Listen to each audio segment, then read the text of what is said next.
સુરતમાં સર્જાતી ખાડીપુરની સમસ્યા કાયમી હલ કરવા માટે રાજ્યના નાણાં અને ઉર્જા મંત્રીએ ઉચ્ચ સ્તરીય બેઠકોથી માહિતી મેળવી હતી અને તાત્કાલિક આદેશો આપ્યા હતા। સુરતમાં ખાડીપુરની વારંવારની સમસ્યાનો કાયમી ઉકેલ લાવવા રાજ્ય સરકાર હવે સક્રિયપણે મેદાનમાં આવી છે। રાજ્યના નાણાં અને ઉર્જા મંત્રી કનુભાઈ દેસાઈ આજે સુરતની મુલાકાતે હતા અને તેમને આ સમસ્યાના નિરાકરણ માટે ઉચ્ચ સ્તરીય બેઠકોનો દોર યોજ્યો હતો।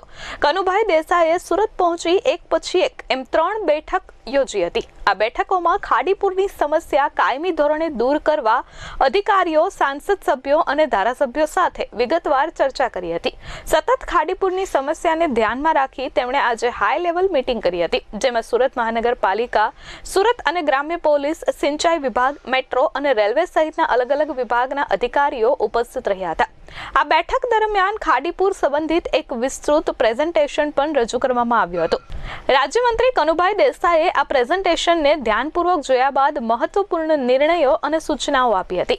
કનુભાઈ દેસાઈએ જણાવ્યું હતું કે હાલ જે રીતે ખાડી નજીક દબાણ સહિત રહેઠાણ અને ઇન્ડસ્ટ્રીયલ વિસ્તાર વધ્યા છે, તેના કારણે પાણીનું સ્તર વધ્યું છે, જે ખાડીપુરનું એક મુખ્ય કારણ છે।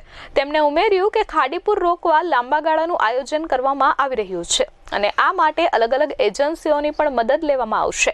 ઇરિગેશન ડિપાર્ટમેન્ટ સહિત અન્ય ડિપાર્ટમેન્ટ સાથે સંકલન કરવામાં આવશે। આ ઉપરાંત ઝીંગા તળાવ સહિત અન્ય જે પણ દબાણ છે તેને તાત્કાલિક દૂર કરવામાં આવશે। આજે સુરત શહેર અને સુરત જિલ્લાના અધિકારીશ્રીઓ, પદાધિકારીશ્રીઓ અને વહીવટી તંત્ર સાથે એક સંકલન બેઠકનું આયોજન કર્યું। એમાં સૌપ્રથમ તો સુરત શહેરને સમગ્ર ભારતમાં સ્વચ્છતા અભિયાનમાં સર્વોત્તમ સ્થાન એટલે કે સૌપ્રથમ કેટેગરી મેળવવા માટે ખાસ અભિનંદન આપ્યું। એમાં સુરતના દરેક નાગરિકો, સફાઈ કર્મીઓ એ બધાને અભિનંદન અને ધન્યવાદને પાત્ર છે।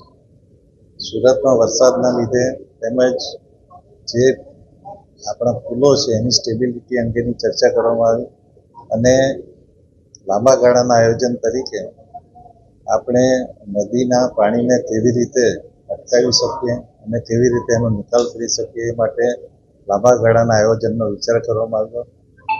એ આયોજન માટે કન્સલ્ટન્ટની પણ નિમણૂક કરીને ત્યાર પછી દરેક પદાધિકારીઓ અને વહીવટી સાથે મળીને નિર્ણય કરવામાં આવશે કે જેથી એ નદી જ્યાંથી શરૂ થાય ત્યાંથી જ્યાં દરિયાને મળે છે ત્યાં સુધીમાં એનો ઉપયોગ નાના ચેક ડેમ બનાવીને સિંચાઈ માટે અથવા તો વધુ વરસાદ આવે તો એને કેવી રીતે શહેરને બચાવી શકાય એ માટે લાંબા ગાળાનું આયોજન સરકારશ્રીમાં રજૂઆત કરીને ઇરિગેશન ડિપાર્ટમેન્ટને સાથે રાખીને કરવામાં આવશે અને એ માટેની એક સમિતિ પણ બનશે અને સાથે સાથે જે પુલો છે એની સ્ટેબિલિટી માટે પણ સાયન્ટિફિક એનું એસેસમેન્ટ થાય એની ચર્ચા કરવામાં આવી અને ખાસ કરીને સુરત મહાનગરપાલિકાએ દરેક બ્રિજનો હેલ્થ રિપોર્ટ બનાવ્યો છે અને એ હેલ્થ રિપોર્ટ એક ગાઈડલાઇન સમાન છે અને જિલ્લાના તમામ બ્રિજોનું પણ આ રીતે એસેસમેન્ટ કરવામાં આવશે એવી ચર્ચા કરી। આ બધું આયોજન એક કન્સલ્ટન્ટ સાથે નક્કી કરીને આપણા બધા પદાધિકારીઓ અને આપણા અધિકારીઓ કન્સલ્ટન્ટની સાથે મિટિંગ કરીને આપણે આને કેવી રીતે આ પ્રશ્નને સોલ્વ કરી શકીએ। આપણી પીપી મંજૂર થઈ ગયેલી છે, ડીપી મંજૂર થયેલી છે, એ એરિયામાં આપણે અત્યારે શું કરવું, પરંતુ આપણે આ પ્રશ્ન કેવી રીતે સોલ્વ કરવો એ ઇરિગેશન ડિપાર્ટમેન્ટ અને બીજા બધા ડિપાર્ટમેન્ટના સંકલનમાં રહીને આપણે એનો ચોક્કસ રીતે નિકાલ કરી શકીશું અને ટૂંકા ગાળાના આયોજન તરીકે જે ઝીંગા તળાવો છે અને બીજા જે દબાણો છે એને તાત્કાલિક હટાવવાનો નિર્ણય કરવામાં આવ્યો।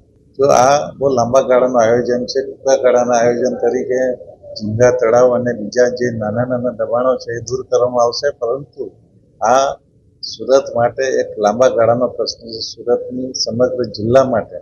એટલે બધા સાથે મળીને ઇરિગેશન ડિપાર્ટમેન્ટને સાથે રાખીને જો 20 ઇંચ વરસાદ સાથે પડે તો આપણે કેવી રીતે એને મેનેજ કરી શકીએ એનું આયોજન વિસ્તૃત રીતે કરવામાં આવશે।